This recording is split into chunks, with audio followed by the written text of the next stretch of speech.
Last class में हमने किया था शेयर कैपिटल का चैप्टर फॉरफीचर ऑफ शेयर्स। आज हम बात करते हैं reissue of forfeited shares. जिन शेयर्स को हमने फॉरफिट किया था, जब्त कर लिया था, उनको हम री इशू करेंगे, क्योंकि अपने पास तो रखेंगे नहीं, हमें पैसा चाहिए, कैपिटल चाहिए है। तो जिन्होंने हमें पैसा पे नहीं किया था उनसे हमने शेयर्स को फॉरफिट कर लिया। अब हम उनको दोबारा इशू करेंगे तो वो कहे जाएंगे आपके री इशू ऑफ फॉरफिटेड शेयर्स। जब हम शेयर्स को न्यूली इशू करते हैं, फर्स्ट टाइम इशू करते हैं, आईपीओ इनिशियल पब्लिक ऑफर, तो उस केस में जब हम पैसा मंगवाते हैं और अगर हमने लंप सम अमाउंट मंगवा लिया हो तो एंट्री मैंने आपको बताई थी। एंट्री हम पास करते हैं bank account debit to share application and allotment. Suppose 10 rupees है और 10 के 10 हमने मंगवा लिए हैं, तो हम ये एंट्री पास करते थे। बट जब आप री इशू ऑफ शेयर्स करते हो तो आप यहाँ पर bank account debit to share application और अलॉटमेंट नहीं लिखोगे, आप डायरेक्टली लिखोगे टू शेयर कैपिटल, क्योंकि उस पैसे को हम पार्ट्स में नहीं मंगवा रहे, उस पैसे को हम इकट्ठा मंगवा रहे, क्योंकि वो हमारा री इशू ऑफ शेयर्स है। दूसरी बात, हम जब शेयर्स को इशू करते हैं, फर्स्ट टाइम इशू करते हैं, तो हम इस पैसे को ड्यू भी करते हैं। एंट्री पास करते हैं share application and allotment account debit to share capital. But जब आप री इशू ऑफ शेयर्स करते हो तो हम उसकी ड्यू की एंट्री पास नहीं करते। और ये था डिफरेंस जब आपने शेयर्स को न्यूली इशू किया और फॉरफिटेड शेयर्स को इशू किया। अब बात आती है कि आप कितने मिनिमम रुपीज उस शेयर पर मंगवाओगे जो आपने फॉरफिट किया है। सपोज अगर हमारा 10 रुपी का शेयर था और उस पर सिर्फ हमें 3 रुपीज मिले हैं, अब तक 10 रुपी का शेयर था और सिर्फ 3 रुपीज हमने रिसीव किए हैं, तो कितने नहीं मिले हमें? 7 रुपीज। तो मिनिमम 7 रुपीज आप उस पर शेयर पर मंगवाओगे। जब आप री इशू करोगे 7 से कम नहीं मंगवाओगे, क्योंकि 10 रुपीज का आपका शेयर था, 3 रुपीज हमें मिल चुके हैं, हमें कितने नहीं मिले? 7 रुपीज। तो 7 रुपीज मिनिमम आप उस पर कॉल करोगे, मंगवाओगे। 7 से कम में आप उस शेयर को री इशू नहीं करोगे। तो री इशू करते हो आप शेयर्स को, एक तो हम उसको पार पे कर सकते हैं, एक आप उसको प्रीमियम पर इशू कर सकते हैं, एक आप उसको डिस्काउंट पर इशू कर सकते हैं। आपको ध्यान रखना है कि कितने का शेयर मानकर आप कितने में उसको इशू कर रहे हो। सिंपल पहले एंट्रीज देखो। अगर हम पार पे इशू करते हैं तो bank account debit to share capital, ये एंट्री पास हो जाएगी आपकी। अगर हम प्रीमियम पर इशू करते हैं तो bank account debit to share capital और to security premium reserve account. और जब आप डिस्काउंट पर इशू करते हो तो एंट्री पास हो जाएगी आपकी bank account debit share forfeited account debit to share capital. जब आपने पार पे इशू किया है तो पार की entry bank to share capital, premium पर करते हो तो bank account debit to share capital to security premium reserve. और जब आप डिस्काउंट पर इशू करते हो तो bank account debit share forfeited account debit to share capital. अब देखते हैं कि एंट्रीज में अमाउंट कैसे आएगा। सपोज हमारे पास एक शेयर है 10 रुपीज का और उसको हमने इशू किया है 7 रुपीज में। 10 रुपीज का शेयर है, इशू किया हमने 7 में और हमने 7 ही कोल्ड किए थे, 7 ही कोल्ड किए थे। सॉरी, दोबारा अमाउंट कंसिडर करते हैं इसका। 1 रुपी का शेयर था, एक शेयर था आपका 10 रुपी का और उसको हमने 10 में ही इशू कर दिया। 10 रुपी का शेयर था, 10 में ही इशू कर दिया, तो वो आपका कहलाएगा हमने पार पे इशू किया है। तो 10 रुपीज यहां पर 10 रुपी का 10 में इशू कर दिया। इन केस अगर मैं उसको प्रीमियम पर इशू करती हूँ, 10 रुपी का शेयर मैंने 12 रुपीज में इशू किया, तो 10 का शेयर 12 में इशू किया, तो इसमें से आपका 2 रुपए हो गया प्रीमियम का और 10 रुपी हो गया आपका कैपिटल का पार्ट। तो यहाँ पर आपको पैसे मिलेंगे 12 रुपए, जिसमें से 10 आपका होगा शेयर कैपिटल का और 2 रुपीज होगा आपका प्रीमियम का। ये था आपका सिंपल। बात आती है फॉरफीचर की। तो अगर पार पे इशू किया तो 10 का 10, अगर आपने प्रीमियम पर किया है तो जितने पैसे आपको मिलेंगे कितना उसमें से कैपिटल का पार्ट है और कितना आपके पास सिक्योरिटी प्रीमियम का पार्ट है। हमको ध्यान रखना है कि कितने का शेयर मान के हम कितने में उसको री इशू कर रहे हैं, उसके अकॉर्डिंग आपका प्रीमियम और ये डिस्काउंट कंसिडर होता है। अब बात आती है जब आप उसको डिस्काउंट में इशू करते हो, जब आप उसको डिस्काउंट पर इशू करोगे तब क्या एंट्री पास करोगे?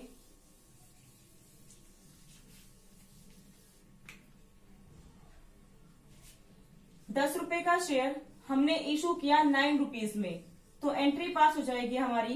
पैसा आया हमारे पास, bank account debit 9 rupees. Suppose हमारे पास 100 शेयर थे, हमने 100 शेयर्स को इशू किया 9 रुपीज में, तो 100 इंटू 9 बैंक अकाउंट डेबिट। कितने का लॉस हुआ? जितने का लॉस हुआ वो हम फोरफिटेड अकाउंट से चार्ज करेंगे, क्योंकि फोरफीचर में हमने वो पैसा रखा हुआ है जो हमें मिल चुका है और हम जो हमने जब्त कर लिया है। तो जितना हमें लॉस होगा यहाँ पर, जितना डिस्काउंट पर इशू कर रहे हैं वो हम चार्ज करेंगे शेयर फोरफिटेड अकाउंट से। 2 शेयर कैपिटल, और शेयर कैपिटल हमारी थी कितनी? 100 इंटू में 10, ये आपकी एंट्री पास हो जाएगी।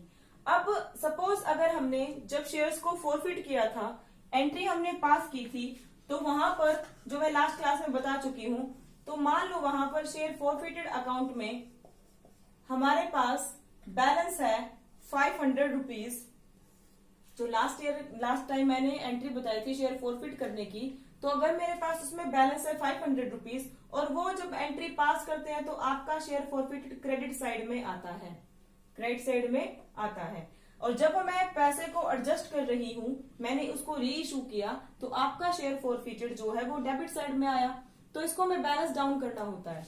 अब 500 रुपए यहाँ पर थे और मैंने जितने शेयर्स को फोरफिट किया था, मैं ये मान के चल रही हूँ कि मैंने 100 शेयर्स को ही फोरफिट किया था, 100 शेयर्स को ही फोरफिट किया था और 100 को ही मैंने री इशू कर दिया, सबको री इशू कर दिया, तो जितना भी बैलेंस बचेगा आपका शेयर फोरफीचर में, उसको कैपिटल रिजर्व में ट्रांसफर कर देंगे। तो 500 रुपए मेरे पास थे, 100 मेरे चार्ज हो चुके हैं, तो बचा कितना मेरा प्रॉफिट का बैलेंस? 400 रुपीज। तो उस 400 रुपीज को आप ट्रांसफर कर दोगे शेयर फोरफिटेड अकाउंट से कैपिटल रिजर्व में, कैपिटल रिजर्व अकाउंट 400 रुपीज। इसको कैपिटल रिजर्व में ट्रांसफर इसीलिए करते हैं क्योंकि कैपिटल नेचर का प्रॉफिट है, क्योंकि हमें शेयर कैपिटल पर प्रॉफिट हुआ तो ये कैपिटल गेन है, कभी कभी हो रहा है तो कैपिटल गेन कहलाएगा और उस कैपिटल गेन को हम कैपिटल रिजर्व में ट्रांसफर कर देंगे। अब ये थी बात कि हमने उनको फोरफिट किया और उसको री इशू कर दिया, जहां पर आपने सारे शेयर्स को री इशू कर दिया है। अगर मैं मानती हूं कि मैंने 100 शेयर्स को फोरफिट किया था, एक एग्जांपल लेकर चलते हैं।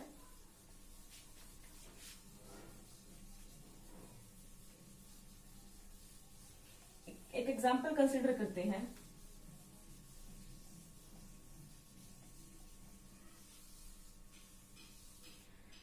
कि सपोज 300 शेयर्स को मैंने इशू किया था, मुझे पैसा नहीं मिला, 300 को मैंने फोरफिट कर लिया और मैंने 10 रुपीज के शेयर पर मंगवाया था 2323 ऐसे पैसे मंगवाए थे। मुझे सिर्फ एप्लीकेशन और अलॉटमेंट मिली है और मुझे फर्स्ट एंड सेकंड कॉल नहीं मिली, तो पहले तो फोरफिट की एंट्री पास क्या होगी वो देखो आप, आपकी एंट्री पास हो जाएगी शेयर कैपिटल अकाउंट डेबिट, सारा का सारा पैसा मंगवा चुकी हूँ 10 रुपए का मैं, तो 300 पर जितना पार्ट मैं मंगवा चुकी हूँ कैपिटल का, तो सारा अमाउंट मंगवा चुकी हूँ मैं, तो 300 इंटू 10 आपका यहाँ पर आ जाएगा 3000। आपको मिला क्या नहीं? मुझे नहीं मिला शेयर फर्स्ट कॉल, जो आपके पास है 300 इंटू 2 रुपीज की 600। 2 शेयर सेकंड कॉल आपकी है ये 300 इंटू 3 रुपीज की 900, और जितना आपको मिल चुका है वो जाएगा हमारा शेयर फोरफीचर में, तो यहां पर आ जाएगा आपका 2 शेयर फोरफिटेड अकाउंट।